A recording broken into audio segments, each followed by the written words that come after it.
Hello everyone, this is Lacko S, and welcome back to Star Citizen. Intergalactic Aerospace Expo 2953 for Crusader Day.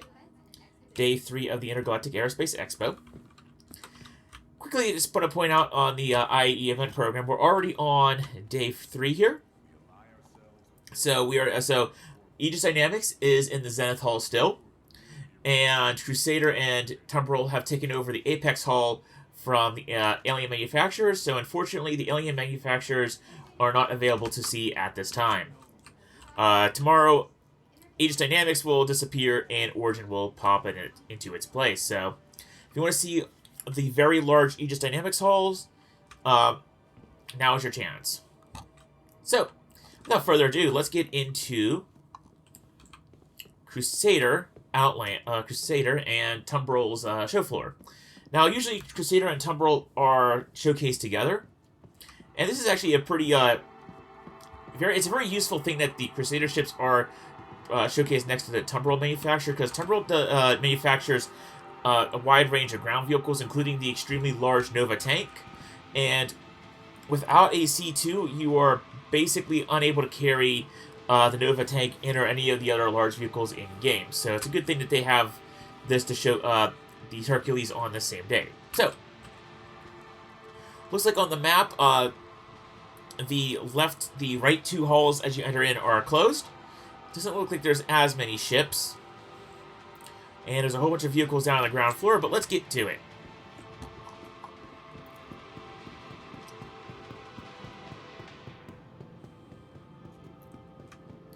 In fact, I say,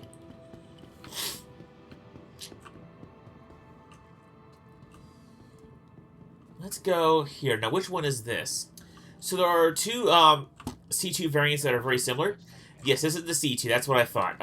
There's the C2 and the M2 that are very similar. The only difference is I think the C2 of the two has slightly more cargo than the A2, the M2, but the M2 has a bit more defensive weaponry on it. So, for instance, the M2 has this nose turret, whereas the C2 does not. So, depends if you want your a little bit more cargo space and a little slightly cheaper option, quote-unquote, or if you want your Hercules to have a bit more heft in terms of defensive armament. Now, here on the Crusaders C2 Hercules, you have this huge cargo deck down below with front and back opening ramps. And the Crusader is very much the king of ground vehicle transport because of the ramps in the front and the back, as well as this huge cargo bay that's big enough to hold not just one Nova tank, but several, plus numerous other ground vehicles in here. And in fact, C2 is and the M2 are large enough that you can actually very easily, within this frame, fit even some of the smaller spaceships. So there's a ladder you could take up, or we could go ahead and take the elevator, which we will do.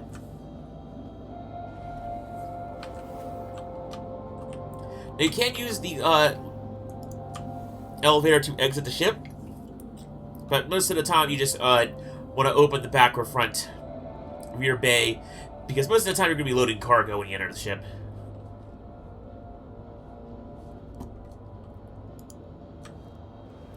There we go. So thankfully, like the one bottom end floor that all there really is to see on the C2 and M2 is this giant open field down below. Up here, however, this is where things get interesting.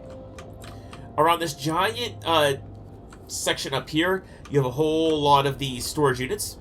And these are all individual storage units that you can open up and to put stuff in.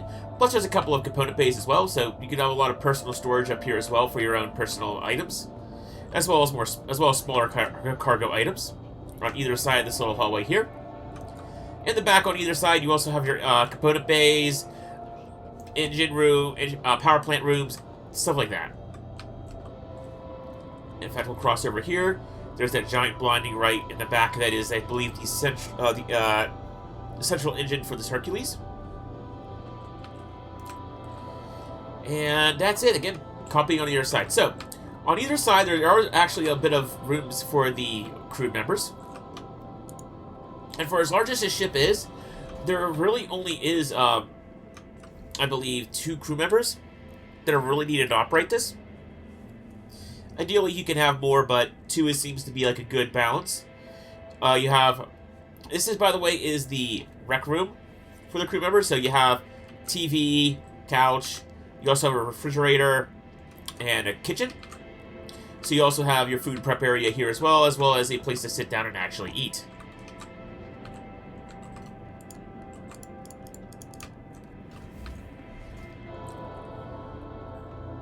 Bedrooms are here on the other side. In habitation. And as you can see, you actually do have very nicely appointed rooms where you have 2 individual beds, and then you have a bathroom on either side, so you have actually 2 bathrooms. So each pilot, or each crew member of this has their own bathroom, and their own desk, which is really cool. And again, they also have 2 closets as well on either side. So for two crew members, you have a lot of space on this ship for your own stuff. Which is very good because as a large and long distance cargo ship, you're going to be spending a lot of time here. So it's good that your crew members have a lot of space here, as well as for yourself, a lot of personal items. Again, more component access up here. Your shields are on either side here, and you also have behind the cockpit here suit lockers and gun racks, and also escape pods. So you can go ahead and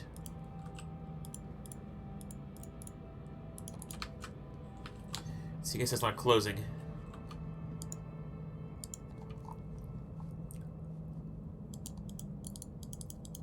Yeah, oh well.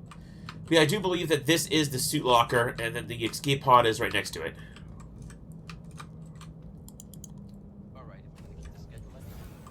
Yeah. This is the actual escape pod right there. Otherwise, you have a couple more components here up in the front of the cockpit, but nothing too crazy. I do believe that these might be used in other variants of the ship, but I think these are as is not used. And there you go. There's your 2 crew members. They sit on little chairs that extend all the way out to the cockpit. We'll just go up here to speed things along. See, this is the cockpit. You have your displays on the side. You have displays up front, and you have even, I think, those displays in the middle also work. I don't know if the ship will turn on otherwise. But I don't know if the ship displays will turn on if I sit down and power it up. I don't think so. Also of note, you have a little cubby hole up here. Some people can use it for firearms. You can store a pistol there in case you're bored, and then somehow they manage to sneak past your armory and get onto the bridge. But as most large ships in the verse, you don't really have a whole lot of vertical visibility, but you do have at least decent-ish side-to-side visibility.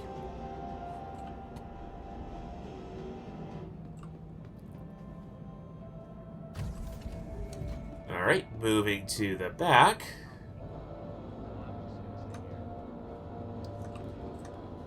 We have... let's see here. Oh, this side. There we go. Guess someone else was in here.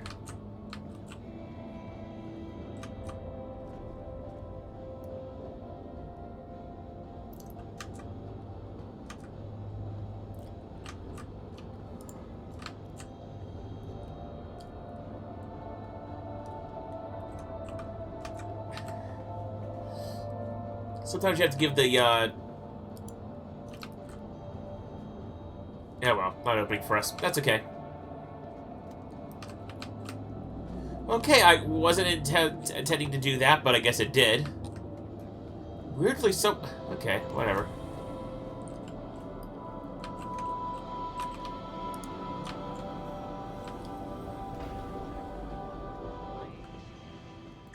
You also open the... yeah, I'm going to speed things up and just run off the back. I'm moving over here. We have the A2 Hercules. Now this variant is vastly different from the other 2 variants because it has again it has a larger amount of armament on it, lots of defensive guns and the like. But its main difference is the fact that it actually carries very large bombs. Now, as you can see, these 2 very large bomb holders on either side. do actually block off a whole lot of cargo space, but you could actually still mount up some ground. You can actually still load ground vehicles onto the A2. It's just not as much. This is very much meant as a bomber variant than more than anything else, but you do have 4 Moabs, and these will take out a huge amount of ground targets. They're not to be trifled with. However, on the flip side, they are so huge, powerful, that they also do cost quite a bit, so they're not something to be deployed on a whim.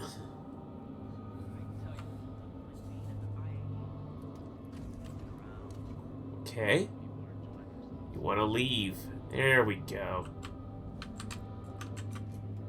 This might be a bug that we're encountering. In fact, I wouldn't be surprised. Alright, we're just gonna go. There we go, we slid down all the way. There we go. I had to jump away as soon as I landed.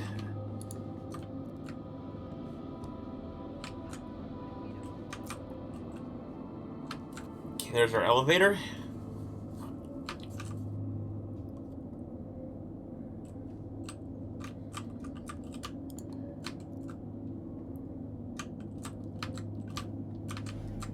There we go.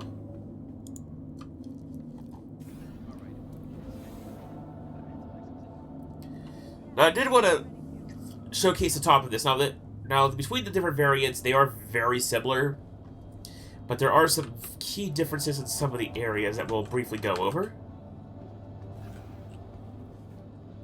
For instance, what was once the habitation, or what was once the recreation room, has now turned into a turret room, where you can have various people man various turrets to defend the ship for all your bombing runs. Plus, in the back, you have an armory, so that any of the ground troops that you bring along can have their weapons stored up in here. So you don't have to have a separate drop ship for the troops. You load up all the infantry into here. You have all their weapons already ready to go in here, their suit and their armor and suit lockers in here. You gear them up, and then they run down to the troop transports in the hangar bay down below, and they deploy from there.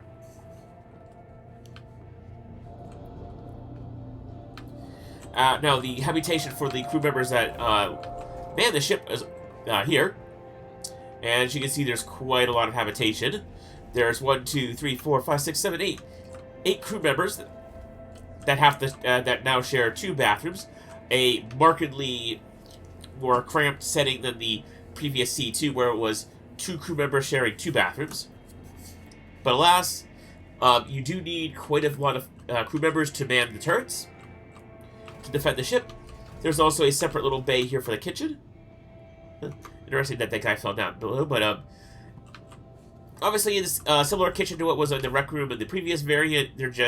It's just placed here in its own little separate room.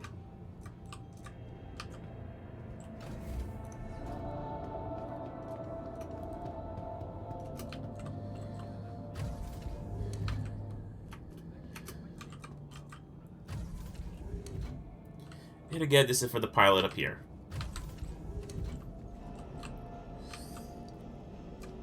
As well, there is also a 3rd seat here for another gunner. So you do have pilot, co-pilot, gunner up here, and then there's 4 separate seats for more turret gunners in that little side room. So this is very much a turret-heavy bomber, or turret-heavy ship for protection. But keep in mind that this ship, this is a ship because you need a whole lot of people to man the turrets, and a whole lot of and then it's really meant to carry ground vehicles. So you need people. So the only real purpose to having this ship is that you also have ground vehicles. This ship is definitely more or less meant for large groups of people.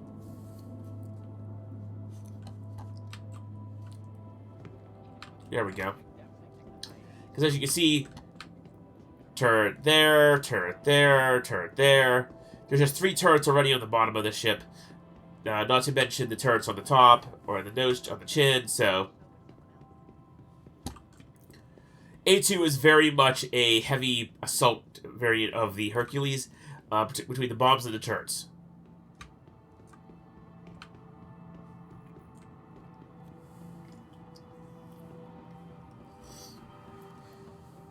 See here. Lastly, let's go ahead and cover the M2 here.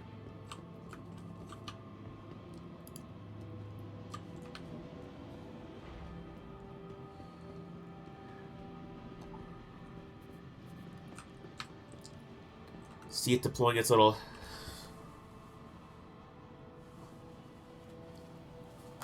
ramp as is, and get knocked around a little bit from that.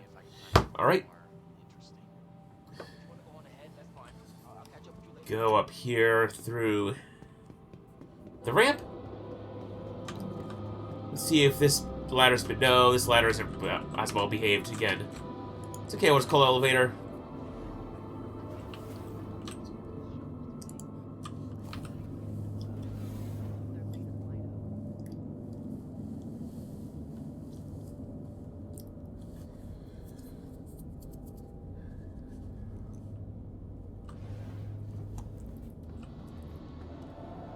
You have an auxiliary crew room. So, unlike the A2 that has a lot of a huge bomb bay, or has it? No, unlike the A2 that has a bomb bay and a turret room, this is meant for. This is really what's the one that's meant for dropping troops into combat.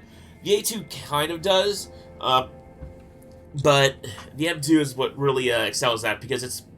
You don't need as large of a crew to man the bomber, and there's enough space down the deck to actually host multiple large ground vehicles. So you can have your...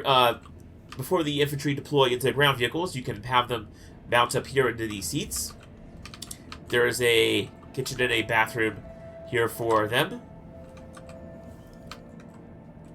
And then you have it, again, very similar to the A2. You have an armory-like structure here for all the troops to gear up from here.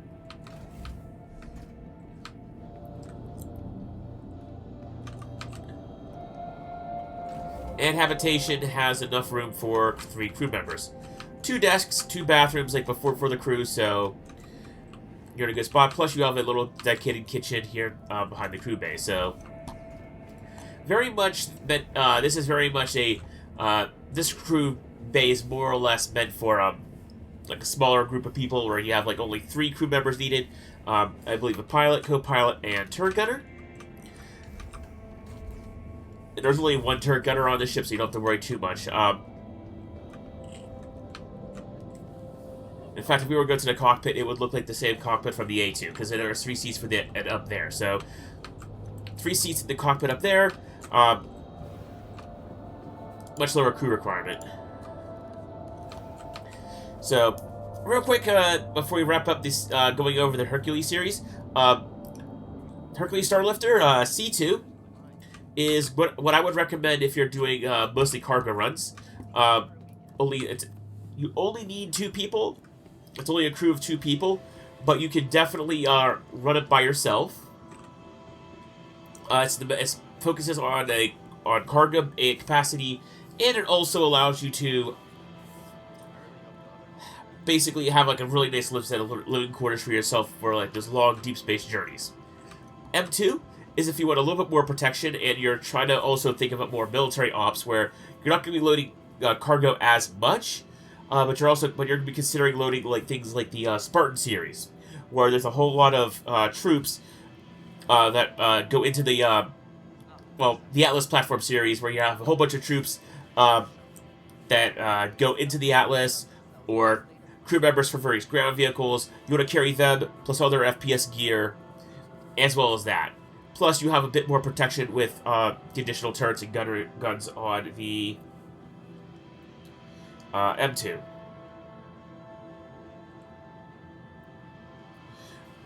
And A2, back there, is very much the bomber variant. You can use it to carry some ground units, but you're mainly going to be mostly trying to focus with the A2 on crewing it and using it to bomb targets. Crewing it to man all the various turrets, and then using it for bombs.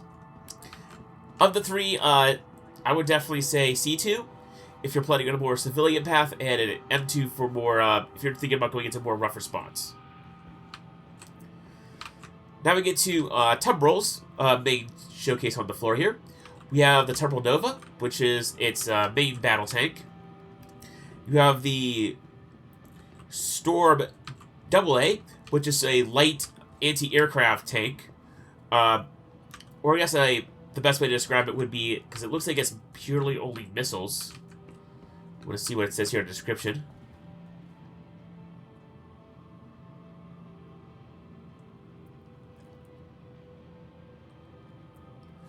Okay, so this is a missile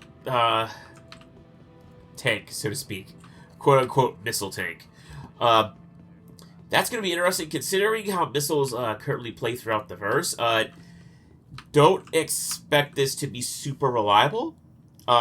It's a great if you need, like, basically... This is basically a mobile SAM, is what it is. It's a mobile tracked SAM with a whole lot of missiles you can use to shoot at air targets and a couple of ground targets. So, can't really recommend missiles right now until the server performance gets a little bit better, but...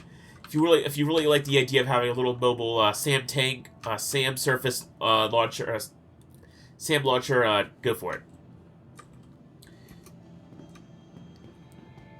And you have the Tumbrel Storm here, which is a light scout tank, single crew, relatively small for a ground vehicle, for a larger ground vehicle like a tank. Again, as a scout tank, very, very mobile.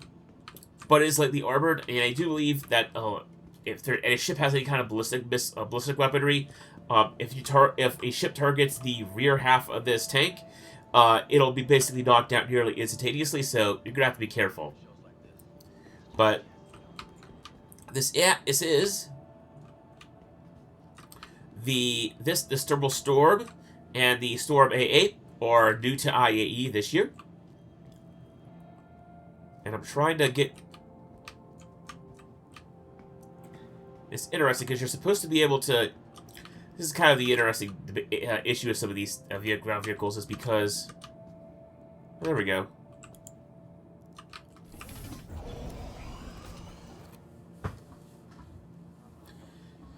So, you actually enter the Tumbrel Storm, rather, from the front.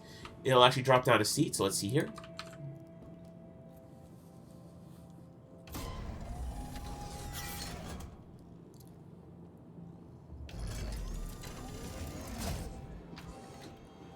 Alright, and this ship is powered up. System check. And it is good that this ship is powered up like this, because if the ship powers down, this is a coffin. Basically, this is it's a coffin-style cockpit where that isn't actually a window out in the world per se. It's actually a display showcasing us what the world is like out there. And if the ship, or rather, if the tank in this case loses power, that display entirely deactivates and you have nothing. So, keep that in mind. That if you ever do get disables out in the field, you will have no visibility, and obviously you won't be able to move or shoot or do anything, but you're in for a world of hurt, and you will be blind to the outside world if the power goes out. So. That is the Tumbrel that is the Storm.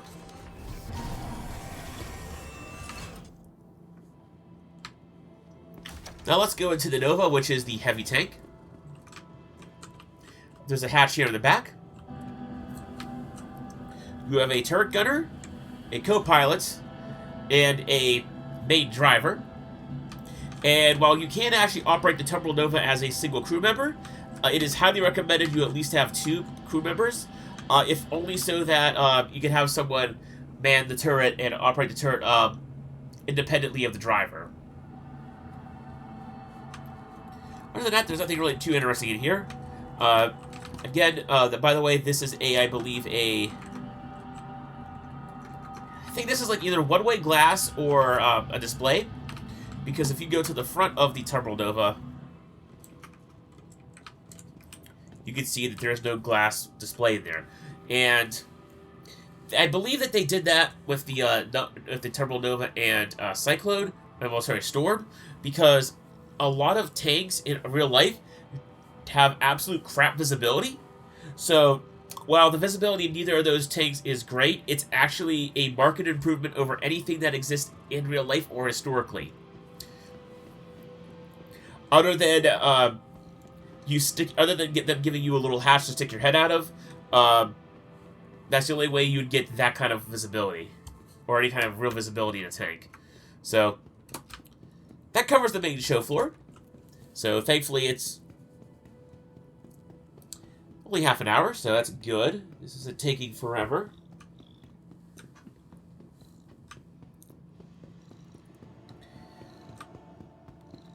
And I do believe... Let's see here. No, you are here, Simon. That's okay. Let's see here. So we need to go left and then back up to the right.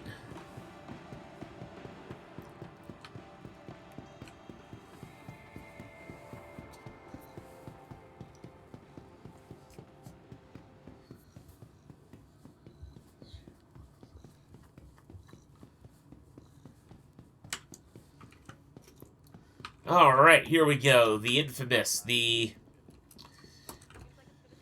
rather hotly debated and much maligned Ares series of starfighters. You have the Ion and the Inferno. The entire concept of these ships is basically a ship built around a massive gun. So they're very infamous. They're meant more or less to target larger ships in the verse. They're not really meant as a fighter that counters other fighters. They're more or less meant as fighters that counter larger ships. Or basically kind of like an attack craft. They're meant to target like larger ships, but not as bombers with missiles, but with guns. It's a very interesting concept. But they do have 8 missiles, however, in these lower bays. And the Ion of the two has a giant size 7 energy cannon right there, that it uses to deal with threats. Of the two, this is the longer range, high damage per shot version. And as an energy cannon, it has basically infinite ammo. And there's another version here, the Inferno, and the Inferno is probably the better one suited for dealing with fighter craft, because it has a giant size 7 ballistic cannon that is a fairly high rate of fire that can be used to deal with fighter-sized targets a little bit better. It's still kind of a iffy dealing with fighters because it's only one weapon, and if that one weapon runs out of ballistic ammo, you're kind of screwed. But this is, of the two, the one slightly better used for smaller targets. But CIG has had balance issues with these two ships, where they're trying to get the balance right, because if they're too accurate or too if the gun is too accurate or too useful, not useful per se, but too accurate and too long range, they could effectively snipe any other ship in game in one shot. And they're not intended to snipe other fighter-sized craft. But if they make them too inaccurate or not that as powerful, then there's no point in using them, because they're just not useful in any. They can't even defend themselves, possibly against fighters. Other problem is, and the reason why I wouldn't recommend these ships is they're meant to target larger ships in game, but your biggest threats in game right now are other fighter-sized targets. So if a ship can't deal with fighter-sized targets and you're on your own, you're gonna die. There's no ifs, ands, or buts about it. Yes, larger ships can be targets in game, but you kind of have to plan for them, and you will kind of expect them to show up. Whereas fighter-sized targets and ships show up all the time randomly. Now, the ship I'm running up against now is the Mercury Star Runner, a very infamous and very, Very popular ship in Diverse. It's really meant for a crew of 3. One pilot, one gunner, and one position that can flex between being a gunner and a co-pilot. Decent sized enough cargo bay to host a Cyclone back here, or any other smaller ground vehicle, plus a decent bit of cargo. And also back here, there is an engineering room here in the cargo bay. That is one of the leads into the quote-unquote smuggler tubes down below. And I won't spoil that for people who don't want to be spoiled with the smuggling bays here, but there is actually another entrance to the smuggling room on this side of the ship.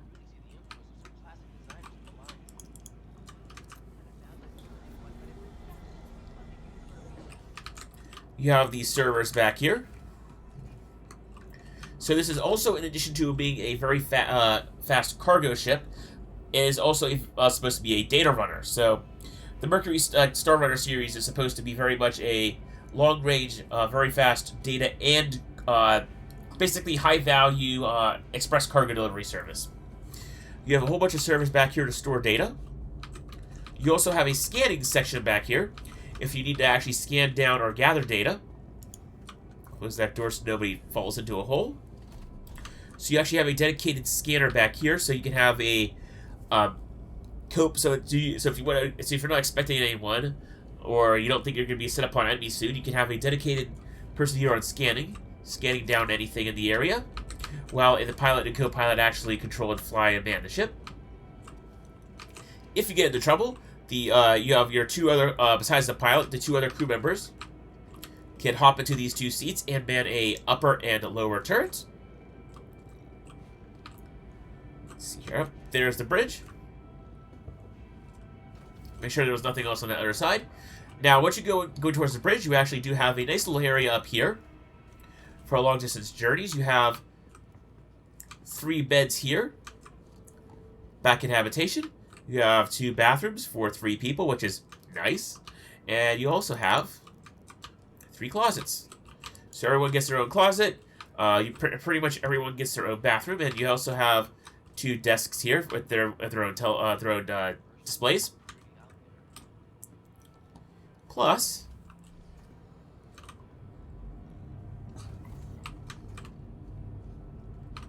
you also have a rec hall. And the rec hall, again, has a little kitchen, has a no really table to sit down and eat at, but you have this nice big couch back here. Plus you have this chessboard that you can actually play. So you can pick up a chess piece. You can place it down there.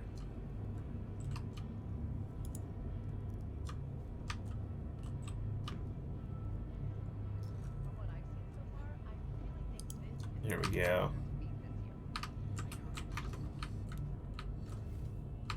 Yeah, they're all pawns. Yeah, and sometimes people will steal chess pieces and they'll take them with them, so sometimes if you're at the IAE hall, you'll pass, or if your citizenship ever goes on display, IAE, Invictus, whatever, you'll find chess pieces missing. So there you go. And again, habitation where I showed you. Cockpit's coming up here. I do believe these are this is all component access back here. And here you go into the cockpit of the ship. You have various rifle mounts, not mounts, but rifle racks there to store various FPS weapons, as well as chairs that go into here and give you access to a cockpit with excellent visibility, lots of good vertical visibility, and even really good visibility to the sides and behind of you. So it's a very good visibility, high visibility cockpit, which is good because as a high performance transport craft, you are definitely going to be wanting to travel quite fast, and you want good visibility so you don't ram into anything while you're doing your death-defying maneuvers. And this is actually a Crusader ship I can't highly recommend. You can fly the Mercury Starfighter as a single person, but you can also definitely have people, 2 other people, crew this ship and be useful. Even just having 1 extra crew member to man a spare turret is always nice, in case you get into a lot of trouble, in case something happens and you get into trouble. Ship is also, for its size, reasonably fast and also reasonably good at atmosphere. So you can easily get in and out of trouble in Atmo or in space. So, heading towards our next and last section of the main show floor, I believe we're going to be coming upon the new Spirit series. Now, the Spirit series, they had a concept sale, I believe, a year ago for these, or roughly a year ago. And they had the C1, E1, and A1. So A1 was the bomber variant, like the A2 up there. But it had like a bunch of smaller, like thing size 5 bombs. And that's going to be available. C2 is a cargo variant, which is more focused on cargo carrying capacity. And there is supposed to be an E1, which is the executive version, which is supposed to basically be a passenger transport for executives. Very much like a kind of like a Learjet, something along the lines of a Learjet or other like small, fast executive transport to like go between major cities. So here is the C1 Spirit, and this is the first time I'm actually seeing this inverse, and I do have to say, this is sharp. I love the coloration. Black, blue, and white is always sharp. Lots of maneuvering thrusters there, which is good to see. Again, like a lot of the Crusader transport ships, at least the smaller Crusader transport ships, these prioritize maneuverability and speed. Decent bit of, I mean, they're not unarmored or lightly armored in any sense, but they your main defense in this is speed, as well as the occasional turret to defend yourself. Also of note, this is one of the first ships, or not first ships, well, one of the first ships really designed with tractor beams in mind, because you have this tractor beam up here that's on this rail that goes up down from here all the way up over and up top of the ship. So you can use the tractor beam to manipulate cargo and manipulate other things in space, and then you can bring it onto the ship here. Here you have this nicely sized cargo bay back here.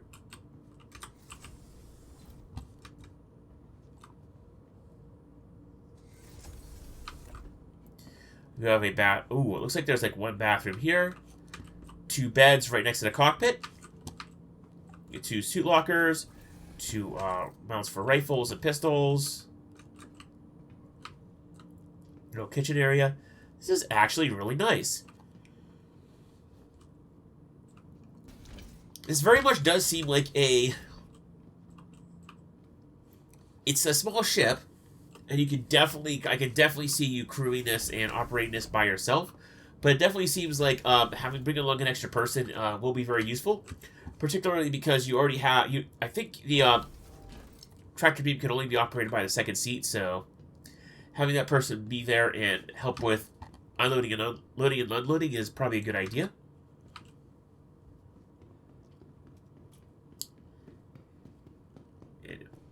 Just taking one last look around outside of it, it looks really nice. Also looks like it has decent weapons. It's by no means a powerhouse with its weaponry, but it's not some... Cargo ships like these aren't really meant to be taking... They're not supposed to be getting into fights, per se. They're mostly just supposed to be picking up cargo, but it's still good to see that they at least have a decent bit of firepower to defend themselves. Now, the more military-focused version, the A1, looks like on its rail it has a remote turret, which is good. You can move the turret from rearward-facing to maybe forward-facing up top. You have, looks like to be 10 of these. I believe these are size 5 bombs. So you have 10 of those. And probably up here again. Ooh, it looks like this is a component bay. And then you have your little 2 beds up here and your little crew area up here.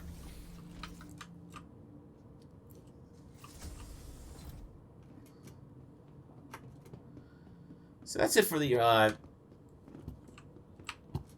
Crusader A1 Spirit, as well as these two Spirit series of ships. I do believe there is an E1 Spirit, which is the Executive Transport. That has yet to come into game, and I don't think there's any word yet on when it'll be worked on.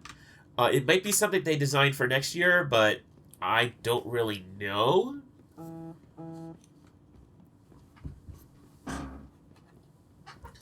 It might very well just turn out to be one of those ships that kind of gets put on the back burner until moving people around becomes a in-game mechanic slash job. Because the actual, believe it or not, the first Crusader ship that we got, that was sold to us rather, was the Crusader Genesis Starliner, and that is a ship that nobody really has heard anything about, or haven't really has a lot of interest in. You don't really hear a lot of people talk a lot about like interest in that ship, but it's basically it's a Boeing 777, more or less, or a 767, where it's a giant people mover. Its purpose is to get a whole lot of people from point A to point B, and I think it's supposed to be. It's not necessarily like a cruise liner style ship. It's very much meant to be like a giant 767 or 777 huge people mover. Like a passenger jet, so to speak. So we are now here, and we're in the Cyclone area. So you have the Temporal Cyclone TR, and this is the Temporal Cyclone with basically a manned turret in the back. To climb up here, and you have access to a size 1 gun turret, and the size 1 turret that is on. Okay, good. It's not allowing me to fire. It's looking like it's on, but it's not. The size 1 turret that comes standard for this vehicle is a size 1 Gatling Yellow Jacket, which is good for dealing with enemy infantry. So you do have that.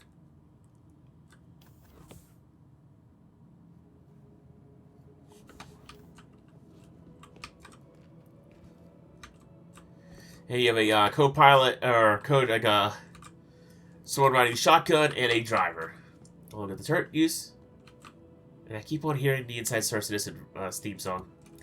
Other notes is you have other combat variants. You have the AA, which has in the entirety of its back, I believe, two missile launch, I think those are two size 3 missile launchers, as well as the co-pilot, who I think operates them. And that'll have the Cyclone MT, which is basically a more it's a very interesting version of the Cyclone. It takes aspects of the AA and MT and puts it into the TR and AA and puts it into a one single package for the MT. Get into the turret up here.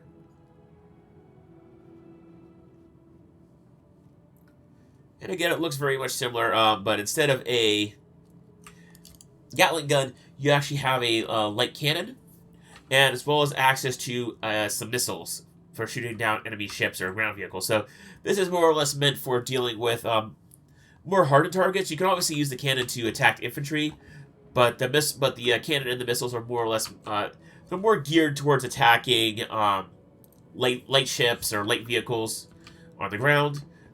But you can definitely use it to attack ground infantry. But if you only really want to attack infantry, the TR works best, because I will say, of the 3 combat variants here, the TR does not have the missile pods, and the missile pods on top do make it slightly difficult to get in and out of certain ships. So keep that in mind. Also, the TR is slightly cheaper on the store than the MT, so there is that. But regardless, Cyclone series, I do love them. They're my favorite ground vehicle in the game.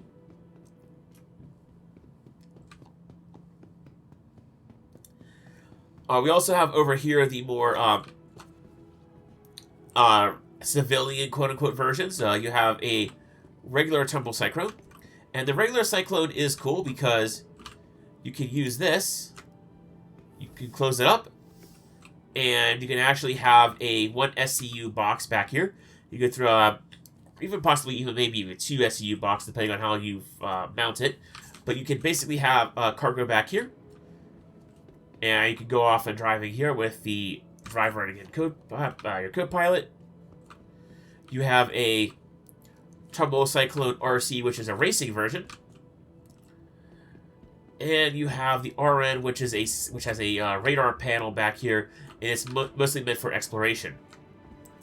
I own quite a lot of Cyclones because they're relatively cheap to buy and they're kind of fun. But overall, really, if you just want a ground vehicle to go around and do box missions and do delivery missions and do like more peaceful missions, the base Tumble Cyclones work for you. If you're expecting to do some more combat missions and you want a little bit extra firepower to help deal with some ground threats, MT and the MT and the TR are fairly good options, especially the MT for if you're expecting to do a lot of heavy combat, just because those extra missiles give you a lot of extra firepower with the cannon. AA, as the AA has pure missiles as its offensive firepower, it's a little bit iffy because again, missiles serve performance sometimes, but missiles sometimes on servers do a lot of funny things, and you've wasted all your missiles on a target that did absolutely nothing to it. There is that. Plus, also, I believe I want to say the AA also has a EMP device, but I'm not sure. See here if the sign says anything. Well, NPC stands in front of it. I've been pretty blown away by everything on the show floor this year. This year's pretty good. Should have seen the last year. And countermeasure package. So I think the countermeasure package is the ECM device. But regardless, it is that time already. Nearly a full hour, nearly a full hour less than I believe our previous episode. We're definitely under a half an hour from the previous episode, and we're already at the holo display. Just wrap this video up. So the Tumble Ranger series, I believe there's a TR and another version. These are basically combat bikes. So they're bikes with 2 guns on either side. And you can go around, ride them around as motorcycles. Lots of fun. No idea when those are supposed to be in game. There are always rumors and things about whenever they're supposed to come in. And now we get to the Genesis Starliner that I pointed out earlier. Genesis Starliner, very old concept. It is the only concept ship that I believe that we have for Crusader Industries. That's not in game yet. It might be a very long time before the Genesis Starliner comes in, because like with the E1, basically passenger transport gameplay isn't in yet, and really I don't know if the servers could even handle a basic amount of people right now. It might be something where like if they decided to like implement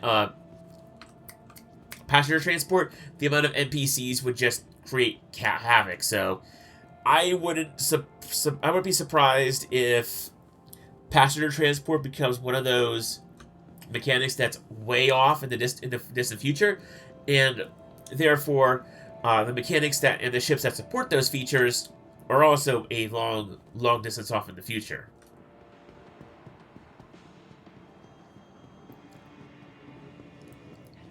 So as we exit Crusader Industries and Tumbrel Day, get here, we have still quite a lot of the convention to go through yet. Some big heavy hitters have yet to enter the fray. Where things like Origin, which is coming out tomorrow, will have quite a large number of ships. Drake Interplanetary, who always has their very much fan favorite lineup, are going to be the day after.